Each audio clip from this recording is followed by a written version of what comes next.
I still remember the way the courtroom air felt that morning. Thick, stale, and far too quiet for a room filled with so much broken trust. My palms were sweating, my throat felt tight, and my soon-to-be ex-husband, Mark, sat across from me looking confident, almost smug, like he'd already won. My attorney whispered, "Stay calm, Emily. We're almost through." But calm wasn't something I had anymore.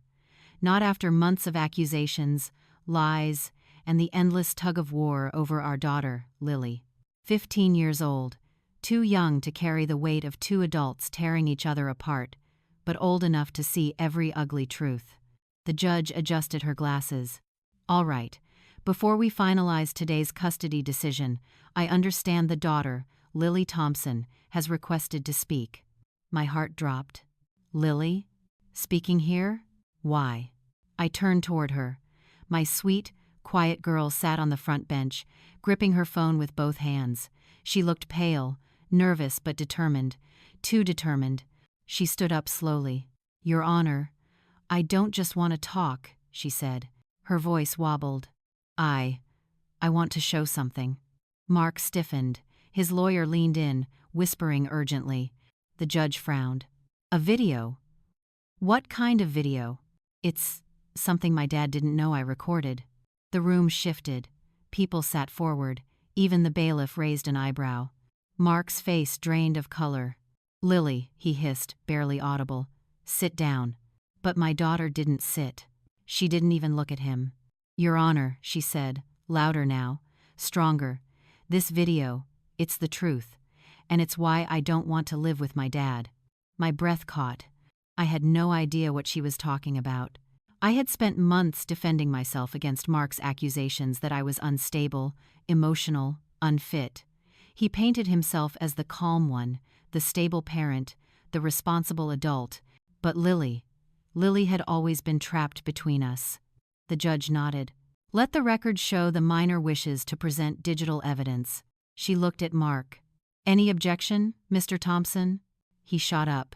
"Yes, absolutely, I object. This is ridiculous. She's a child. She doesn't." "Sit down," the judge ordered. Her tone sliced through the air. "We will view the video." Mark sat. His jaw clenched so tight I could see the muscle twitching from across the room. Lily walked to the front, handed her phone to the bailiff, who connected it to the courtroom monitor. She took a breath so shaky I felt it in my bones. "Mom," she whispered without turning around. "I'm sorry I didn't tell you earlier." I opened my mouth, but nothing came out. I wasn't even sure I was breathing anymore. The screen lit up, and the video began. The timestamp in the corner showed a date 3 months earlier during the worst part of the divorce, when Mark had moved into a rental but still stopped by the house to check on Lily. At first, the screen showed our kitchen. Clean, quiet, a normal afternoon. Then Mark entered the frame, and he was yelling. Not just yelling, screaming at me. I watched myself in that kitchen, standing by the sink, silent, shaking. Mark leaned in so close to my face that I instinctively backed up even now, sitting in the courtroom. "You're pathetic, Emily," he roared on the video. "You can't even keep your own kid on your side. You're a failure of a wife and a failure of a mother." The courtroom gasped. In the video, I kept my voice calm. "Mark, please. Lily can hear you." "Oh, now you're worried about being a good mom? That's rich." It's quoted. Then, and this made the whole courtroom freeze, the Mark in the video slammed his fist on the countertop. Hard, the sound echoed. And the me in the video flinched. The real me sitting in court felt my stomach twist. The video Lily had secretly recorded continued. "You think you deserve custody?" Mark spat. "You're crazy. You overreact. You cry over everything. Lily needs stability. She needs me. Not some emotional mess who can't handle her own life." My eyes burned. I blinked hard. But the worst part wasn't what he said. It was what he didn't know. The camera, shaky, hidden, captured Lily standing in the hallway, silent, watching, recording. At one moment in the video, Mark got so loud, so vicious, that she whispered under her breath, "Stop yelling at my mom." He didn't hear her. But the courtroom did. When the video ended, The silence felt almost holy, like the whole room had been punched in the chest. Mark's lawyer had gone pale. Mark looked like he might actually be sick. The judge leaned forward, her voice suddenly sharper, colder. "Mr. Thompson, is that you in the recording?" Mark swallowed. I was upset. "She's manipulating. This is taken out of context." "Enough," the judge snapped. Lily turned around at last. Her eyes were wet but burning with something fierce and protective. "Mom," she said softly, "I didn't want you to lose because he lies so well." And Marcus stated, "Or doubting." And right then, right in that moment, my entire world tilted. Because for months, I'd thought I was losing my daughter. But she'd been fighting for me the whole time. That was how the worst day of my life suddenly became the turning point of everything. But the truth behind that video, the story that led my daughter to secretly record her own father, the lies he told, the pain we survived, the betrayal that pushed us to this breaking point. It all started long before the courtroom, before the yelling, before the divorce, before the lies grew too heavy to ignore. It started the day my marriage began to crumble piece by piece right in front of me. And I never even saw it coming. If the opening was the explosion, then this part is the map of the bombs, the people, the history, the small cracks that eventually blew everything apart. And like most disasters, it didn't happen overnight. It started with who we were and who we became. My name is Emily Carter, 40 years old. Born and raised in Richmond, Virginia, a quiet, old-fashioned city where neighbors still wave at each other from their porches and weekend farmers markets feel like town reunions. On paper, I seemed average, ordinary. Stay-at-home mom for most of my marriage. A part-time bookkeeping job once Lily got older. A small 3-bedroom house in a quiet neighborhood. A backyard with a maple tree Lily used to climb. But inside, I was tired. Tired in my bones. The kind of tired that doesn't come from lack of sleep but from carrying emotional weight that keeps getting heavier year after year. Because loving someone like Mark wasn't easy. It meant constantly negotiating with myself. Maybe he didn't mean it that way. He's stressed. He just needs time. If I stay calm, maybe he'll calm down too. I was the peacekeeper. The smoother over. The one who apologized even when I wasn't wrong. Because I couldn't stand the cold silence that followed every fight. And my biggest flaw? I believed love could fix someone. I believed loyalty meant endurance. I believed that if I just tried harder, we could be the family I had imagined when we first said, "I do." I didn't realize back then. Some storms only grow stronger the more you pretend they're not there. Mark Carter, 43. Born in Ohio, moved south for a job in construction management. Tall, charismatic, loud, charming in a way that made waitresses laugh and strangers feel instantly familiar. People loved him. And honestly, so did I, at first. He was the kind of guy who hugged everyone, who made jokes that filled a room, who told the best stories even when half of them weren't fully true. He had a presence, a confidence, a way of speaking that made you believe he had everything under control. But behind closed doors, there was another side. Mark had an edge, sharp, unpredictable, a quick temper, a need to dominate every conversation, a need to be right, a need to be admired. And when he felt insecure, he weaponized his words. He knew exactly where my insecurities were buried and how to dig them up. "You're too emotional. You always overreact. You'd fall apart without me." It took me years to understand that men like Mark project their worst qualities onto the people closest to them, because it's easier to accuse than to admit. On good days, he could make the whole house feel warm, alive, exciting. On bad days, he made us feel like we were walking on broken glass. And then, there was Lily, 15, smart, quiet, observant in ways that surprised even me. She wasn't the kind of teenager who slammed doors or screamed at us. She was soft-spoken, mature, and had this gentle seriousness about her like she'd been watching the world closely since she was little. Looking back, I realized she was always more aware than I thought. She noticed moods. She noticed tones. She noticed the subtle changes in the air before an argument even began, and she learned early how to make herself small when her dad walked into a room in one of his bad days. She was her father's pride when she got straight A's, and his punching bag when he needed to blame someone. Not physically, he never hit her, but emotional bruises? Those were real. When Mark started accusing me of being unstable, emotional, unfit, I thought Lily hadn't noticed. I was wrong. She had noticed everything, and her video proved it.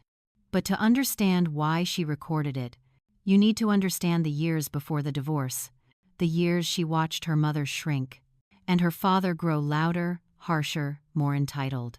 The years she quietly collected truths her father never thought she saw. Sarah lived 2 streets over. We met at a PTA meeting when Lily was in 1st grade. She was the kind of woman who could smell trouble from a mile away. The first time she heard Mark raise his voice at me at a barbecue in our backyard, she pulled me aside and whispered, "Emily, that man talks to you like you're a child." I laughed it off. Years later, she would become my anchor, the person who reminded me that I wasn't crazy, that emotional abuse is still abuse, and that my daughter deserved to grow up watching a woman who knew her own worth. Daniel was Lily's school counselor, a calm, thoughtful man with a warm voice who noticed Lily's quiet anxiety long before I did. He called me one day and said, "Mrs. Carter, Lily seems burdened. She's carrying something she doesn't talk about." At the time, I thought it was just teenage moodiness. I didn't realize he was picking up the early ripples of the storm that would eventually swallow us. Of course, there was also Mark's mom, Linda, a sweet-looking older woman who baked cookies and called everyone darling. But she had one rule. Mark was always right. Always.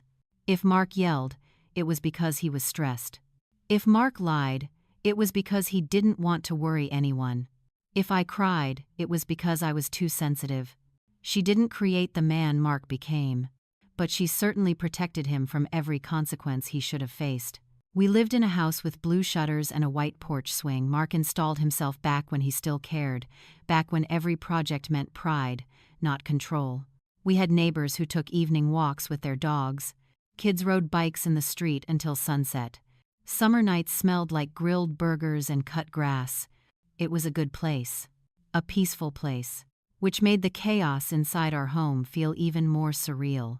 Because from the outside, we looked perfect. A loving family, a hardworking husband, a dedicated mom, a bright daughter. Nobody knew the truth. Nobody saw the cracks. Nobody heard the words he threw like knives, or saw the way I shrank a little more each year. And nobody knew that the quietest person in our house, our daughter, was quietly gathering the evidence that would someday save us. By the time the divorce began, we weren't a family anymore. We were a battlefield. Every argument, every accusation, every threat Mark made was designed to do one thing: break me. And maybe break Lily too. But instead, he forged us. He pushed us so far that the only option left was truth. And Lily, my quiet, sweet girl, became the one brave enough to expose it. The divorce hearing didn't start the story. It ended it. But all the moments that led to it, the small cruelties, the gaslighting, the emotional cuts that healed wrong, those are the roots we're about to uncover. Because nothing about that courtroom moment makes sense until you understand how far Mark pushed us, how deeply he betrayed us, and how finally, someone decided enough was enough. If the character setup explained who we were, the rising tension explains how the unraveling began. Because marriages don't explode all at once. They fray, thread by thread, day by day. Little things become big things, and big things become impossible to ignore. This is how the quiet cracks in my marriage became earthquakes. The first signs started right after Mark got promoted at work. He came home later, more tired, more irritable, more important. That was the word he used a lot. I'm important at work now. People depend on me. They need me more than ever. At first, I was proud of him. I wanted him to feel successful. But success changed him, or revealed him. It was like his ego inflated faster than the rest of him could handle. And with every inch he grew outward, I felt myself shrinking inward. It wasn't one big fight, but 100 tiny ones. Morning comments like, "You're still in pajamas? Must be nice not having a real job." Or casual digs, "If you kept the house more organized, maybe I wouldn't be so stressed." And, "There's a Forded Manicky." Or the one that stung the most, "You wouldn't last a week in my world." I laughed them off at first, but Lily heard them. Every single one. Mark didn't just change at home. He changed with Lily, too. Before, he used to help her with math homework, toss a ball with her in the yard, take her out for ice cream when she got good grades. But then the excuses started. "Not tonight. I had a long day." "Can you ask your mom?" "Maybe this weekend." "Later, kiddo." Later never came. Lily stopped asking after a while. One night I found her sitting outside on the porch swing, staring at the driveway longer than she should have. "What were you looking at, sweetheart?" She shrugged. "Just listening." "For what?" "Dad's car." She said it like she wasn't sure she wanted it to come home anymore. And then came the fights. They used to be rare, but suddenly they were routine. Predictable. Scheduled like some twisted part of our daily lives. Mark would walk through the door, drop his keys, exhale sharply, and I'd know, tonight's going to be bad. It always started the same way. "What did you do all day, Emily?" I'd tell him. How I worked on bookkeeping for the dental office. How I cleaned. How I helped Lily study for her geometry quiz. And without fail, he'd smirk. Wow. Such heavy lifting. The sarcasm always hit first. Then came the anger. "You know what, Emily? I work my ass off out there, and you don't appreciate a damn thing I do." The arguments always followed the same formula. I'm ungrateful. I'm emotional. I'm fragile. I'm dramatic. I'm nothing without him. He repeated those lines so often that I started to wonder if maybe they were true. That's what emotional manipulation does. It doesn't just hurt. It unravels you. The hardest part wasn't the yelling. It was what happened to Lily. She became quieter than usual. She stayed in her room more. Didn't bring friends over. Stopped talking at dinner. One night I heard her crying in her room. Soft little sobs she tried to muffle into her pillow. I opened the door slowly. "Lily? Baby, what's wrong?" She wiped her eyes fast. "Nothing. I'm fine." "You don't look fine." She hugged her knees and looked away. "I just hate when you guys fight." I sat beside her. "I know, sweetheart. I'm sorry. We're working on it." She didn't respond. That silence. It wasn't normal teenage silence. It was fear. Fear I didn't want to admit she had. The real downfall started the night Mark came home drunk. Not sloppy drunk. Not staggering drunk. But drunk enough that his anger lost its filter. He came in at nearly midnight. The house was quiet. I was up waiting, something I stopped doing later, but still did back then. "Where were you?" I asked gently. He threw his jacket onto the couch. "At a work thing." He nodded. "Darius, Captain Subscribe." "At midnight?" He laughed bitterly. "Sorry, did I miss your permission slip?" I felt my stomach drop. That tone, cold, mocking, always meant trouble. I tried to stay calm. "I'm not mad. I was just worried." "Well, maybe stop worrying about me and start worrying about yourself," he snapped. "You've been moody as hell lately, Emily. It's exhausting." I swallowed my frustration. "Can we talk tomorrow? When you're—" "What? Sober?" He stepped toward me. "Say it. Go on." "Oh." I shook my head. "Mark. Please." He leaned close, breath heavy with whiskey. "You think you can handle me? You think you can handle anything? You're a child, Emily. You can barely manage this house." My voice cracked. "Keep your voice down. Lily's sleeping." He straightened up. Maybe she should hear what a real adult sounds like. I froze. That was the night Lily stepped out of her room with her phone in her hand. The first time she recorded him. I didn't know it then. But that was when she began collecting proof. Proof I was too scared to gather myself. What followed in the next months was textbook emotional abuse. Mark would say things, then deny them. He'd yell one night, then the next morning claim he never raised his voice. He'd accuse me of misremembering things, twisting things, imagining things. And worst of all, He made me doubt my own sanity. One night, after a fight, I told him, "You scared me tonight." He laughed. Actually laughed. "You're insane, Emily. You're paranoid." I didn't do anything. I started to question myself. Did I exaggerate? Did I trigger him? Was I too emotional? Lily saw everything. She saw how broken I was becoming. She saw how manipulative he was becoming. And that's when she started hiding her phone in the hallway during arguments, recording snippets, saving them. Not for herself. For me. Then came the rumor. The one that changed everything. Mark's new coworker, a woman named Vanessa, joined his team. Young, energetic, pretty. The kind of woman who laughs easily and innocently touches people's arms when she talks. At first, I didn't think anything of it. But then Mark started mentioning her. Every single day. Vanessa said something hilarious at the office today. Vanessa thinks my ideas are brilliant. Vanessa's really talented, she's going places. It was always Vanessa this, Vanessa that. I tried to brush it off, but the pit in my stomach grew. One night, Mark came home late again. Another work thing. He smelled like beer, not whiskey this time. His shirt was wrinkled. His hair slightly out of place. I asked, "Who were you with?" He scoffed. "Why do you always assume the worst? Were you with Vanessa?" His eyebrow twitched just enough to give everything away. Instead of answering, he launched into an attack. "You're unbelievable. You're jealous. You're insecure. You're pathetic."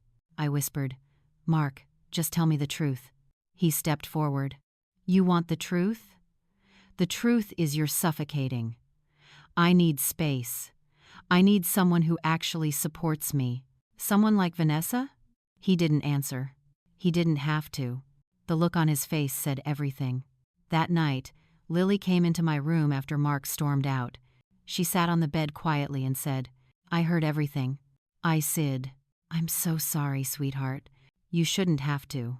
Mom, you need to leave him." She said it like a verdict, but I wasn't ready. Not yet. Not until the night everything broke. One afternoon, Lily came home from school upset. She slammed her backpack down, the most dramatic thing I'd seen her do in years. "Mom," she said, breath shaking, "Dad embarrassed me at school today." My chest tightened. "What? How?" "He showed up during lunch. I didn't even know he was coming." Her face turned red. "He started asking about my grades. Loudly, in front of my friends." I blinked. "Why would he?" And when I told him about my B in chemistry, he said maybe I got it because you were too emotional to help me study. I felt sick. "He said that at school?" She nodded, tears welling. "And then he told Coach I couldn't join the track team because you can't handle driving me to practice on time." I covered my mouth. "That's not true," I whispered. "He knows that," she snapped. "But he wanted everyone to think it's your fault. Everything's your fault." That night, Mark and I had one of the worst arguments of our marriage. He screamed. I cried. Lily listened from the hallway. And that's when she set her phone down. That exact night, the night he dug into me deeper than ever, Lily made a choice. She wasn't going to watch her mother be destroyed. She was going to record the truth. And she did. Again. And again. And again. Until she had enough proof to expose the man behind the mask. Proof that would eventually play in a silent courtroom, shocking everyone. Honestly, if Lily hadn't been brave enough to hit record all those times, I don't know where we'd be now. The breaking point didn't come softly. It came like a slap, loud, humiliating, and impossible to ignore. It happened on a Thursday night. Ordinary, boring, nothing special, until it became the night everything fell apart. Mark came home late again. Not drunk, not raging worse. Cold. Controlled. Calculated. I was in the kitchen washing dishes when he walked in and tossed a folded stack of papers onto the counter. "What's this?" I asked. "Read it," he said without looking at me. I dried my hands, unfolding the pages with a sinking feeling. It was a petition. For full custody of Lily. My heart stopped. "Mark, what is this?" "It's what needs to happen," he said calmly, like he was discussing a grocery list. "You're unstable, Emotional. You're not capable of raising her alone. My vision blurred. You can't be serious. Oh, I'm dead serious. He leaned against the fridge. Vanessa's helping me with the paperwork. She says courts always look at the mother's mental fitness first. And honestly, Emily, you're not going to pass that test. There it was. Vanessa. Front and center. I felt something inside me crack. You're taking advice from your girlfriend about taking my daughter away from me? He shrugged. If the shoe fits. I stepped back like he'd physically hit me.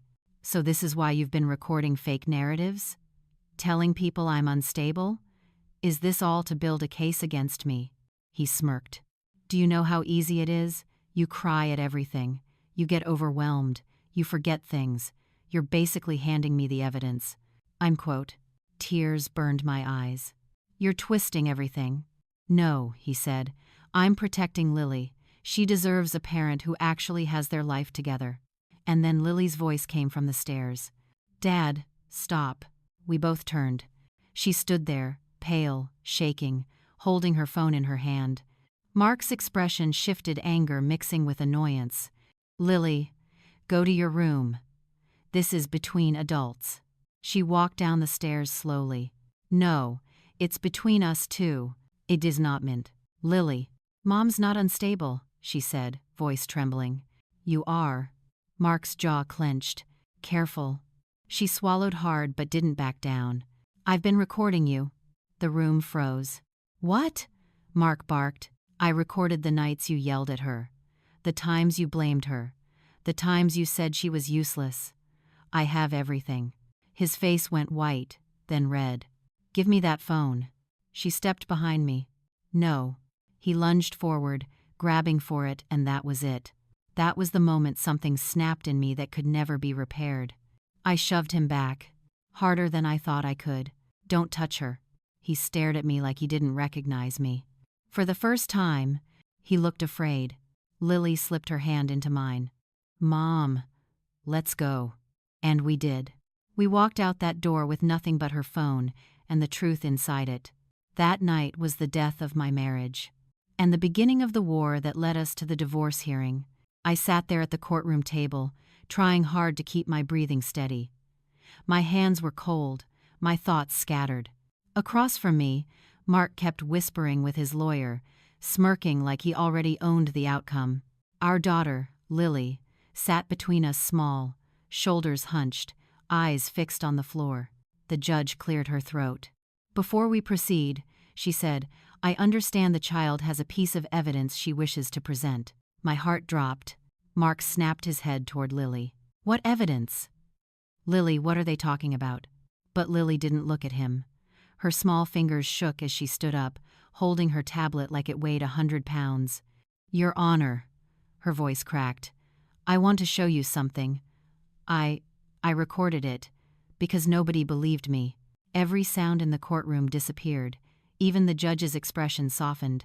Go ahead, the judge said gently. Lily pressed play. The video started. A shaky recording. Our living room. The camera pointed toward the hallway. Then, voices. My voice. Tired, scared. Then, Mark's voice, loud, angry, slurred. He was screaming at me, calling me names, accusing me of cheating, threatening to ruin me if I ever tried to leave. I felt myself shrink in my seat, hearing it all again. It wasn't new, but hearing it echo in a courtroom, hearing it through my daughter's hidden camera, that hit me like nothing else ever had.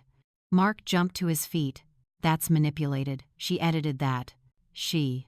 The judge slammed her gavel. Sit down, Mr. Carter. On screen, the video cut to another day. I was in the kitchen, crying quietly while washing dishes. Mark came in behind me, grabbed my arm, shoved me against the counter. And the worst part? Lily's voice, so small, whispering from behind the doorway. Dad, stop, please. Mark's voice roared back. Go to your room. This is between adults. The courtroom went silent, horrifyingly silent. Mark turned pale. Sweat gathered at his hairline. His lawyer dropped his pen. The judge stared at him like she was seeing the real man for the first time. Lily stopped the video. Her chin trembled. Mom wasn't lying, she whispered. She never hurt me. She never hurt anyone. I needed someone to see.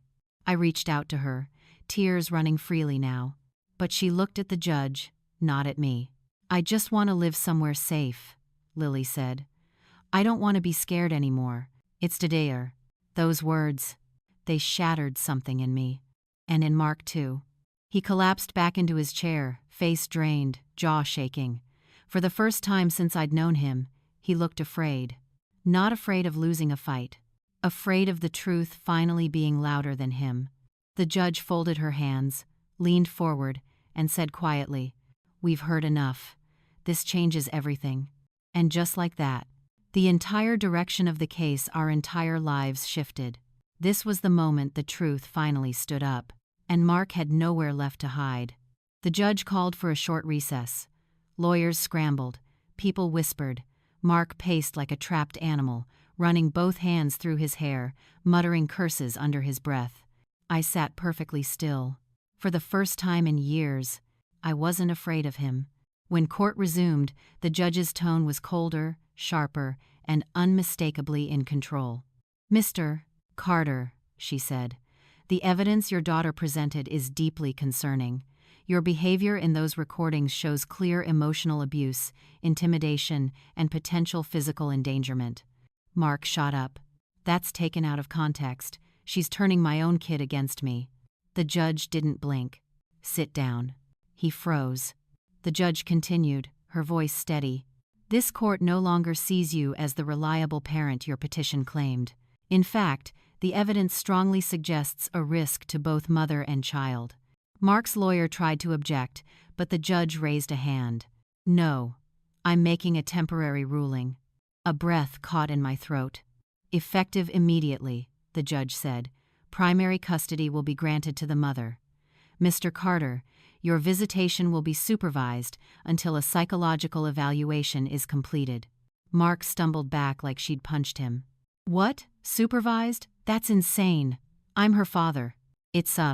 And fathers must protect, not terrorize," the judge said calmly. Lily's small hand slid into mine. I squeezed it, feeling her tremble not in fear this time, but in relief.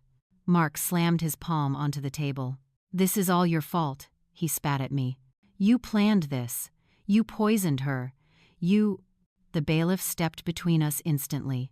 For a moment, Mark's rage burned so bright he looked like he might explode. Then suddenly, he deflated. Like the fight drained out of him all at once. His shoulders sagged, his eyes fell to the floor, and he sank into his chair, staring at nothing. The courtroom saw a man who wasn't in control of the situation or himself. I watched it happen with a strange, surreal calm. For years, he held power over me with fear, threats, and manipulation. But the moment the truth came out, his power dissolved. Just vanished. The judge spoke again. "This court's priority is the safety and well-being of the child. And based on the evidence, the mother has demonstrated patience, stability, and resilience in the face of hostility." My throat tightened. Nobody had ever said those words to me before. Not in an official setting. Not with weight. Mark's lawyer leaned toward him, whispering urgently. But Mark didn't move. Didn't speak. Didn't blink. He looked like a man realizing that the world he built, his control, his dominance, his narrative had collapsed in minutes. Lily leaned her head on my shoulder, whispering, "Mom, we're gonna be okay now." And for the first time, I believed her. The tides had finally turned. Not through revenge. Not through a fight. But through truth spoken by the smallest, bravest voice in the room. In the weeks after the hearing, everything shifted quietly, steadily, and with a sense of balance I hadn't felt in years. Mark's downfall didn't come as a dramatic explosion. It came as a slow, undeniable unraveling. First came the court-ordered psychological evaluation. He walked in cocky, convinced he could charm or talk his way through it like he'd done his whole life. But trained professionals don't look at the words, they look at the patterns. The defensiveness, the lack of accountability, the impulsive anger. He failed it. Hard. The report described him as volatile, control-oriented, and a potential emotional risk to the child. When his lawyer delivered the news, Mark went ballistic. Not at me, not at Lily, at himself. Then came his job. His company had been patient through the divorce drama, but once the video surfaced in court, HR launched an internal review. Their corporate image didn't allow senior managers involved in domestic intimidation. He was asked to temporarily step back. In corporate language, that means, "You're done here." His savings drained quickly: lawyers, therapy mandates, temporary housing, all hitting at once. And for the first time in his adult life, Mark had no power to throw around, no control, no guaranteed respect, no automatic authority. People stopped fearing him, stopped listening to him, stopped buying into the persona he'd worked so hard to build. His parents, who once blamed me for not trying hard enough, learned the truth after Lily bravely showed them a shorter, edited version of the video. I didn't ask her to. She said she wanted them to understand what she protected me from. They were devastated. And suddenly very quiet. They stopped defending Mark. Stopped calling me dramatic. Stopped insisting I keep the family together. The facade cracked from every direction. Meanwhile, Mark's supervised visitation began. He hated it. He hated the neutral room. The social worker sitting 6 feet away. The fact that Lily didn't run to him like she used to. The fact that she stayed close to the wall, arms crossed, answering his questions with 1 or 2 words. He tried to blame me. Accuse me of coaching her. But the truth was simpler. Lily finally saw him without fear. And without the illusion. He tried to joke, tried to bribe, tried to guilt-trip her. None of it worked. One visit ended with him slumped in a chair, whispering, "She doesn't even look at me anymore." The social worker wrote down every word. Karma didn't come for him with fire or fury. It came quietly through consequences he'd earned over years of arrogance and disrespect, through the truth he never expected to be exposed, through the brave little girl he underestimated. And as his world slowly collapsed, mine slowly rebuilt. Lily slept peacefully again. The house was filled with laughter instead of tension. I started to breathe, not just survive. Karma didn't destroy him. It simply put everything back where it belonged. And for the first time, the universe felt fair. When the final custody ruling came down 3 months later, it wasn't dramatic. It wasn't loud. It was quiet, almost gentle, like the universe whispering, "This is the balance being restored." I was granted full legal and physical custody of Lily. Mark's supervised visitation was extended indefinitely, pending significant behavioral rehabilitation, which everyone knew he would never commit to. He attended the required anger management sessions for a few weeks, then quit halfway, claiming they were a waste of time and beneath him. His job never brought him back. They let the leave of absence fade into a silent termination. Without his salary, without his status, without the polished mask he wore everywhere, he started unraveling even further. His parents offered him a room temporarily, but even they couldn't ignore the truth anymore. After watching Lily's video again, really watching it, his father told him, "You did this to yourself." Mark didn't scream, didn't argue. He just walked out of the room, shoulders heavy, like a man realizing he'd burned every bridge he ever thought he could cross. As for Lily, she began to bloom.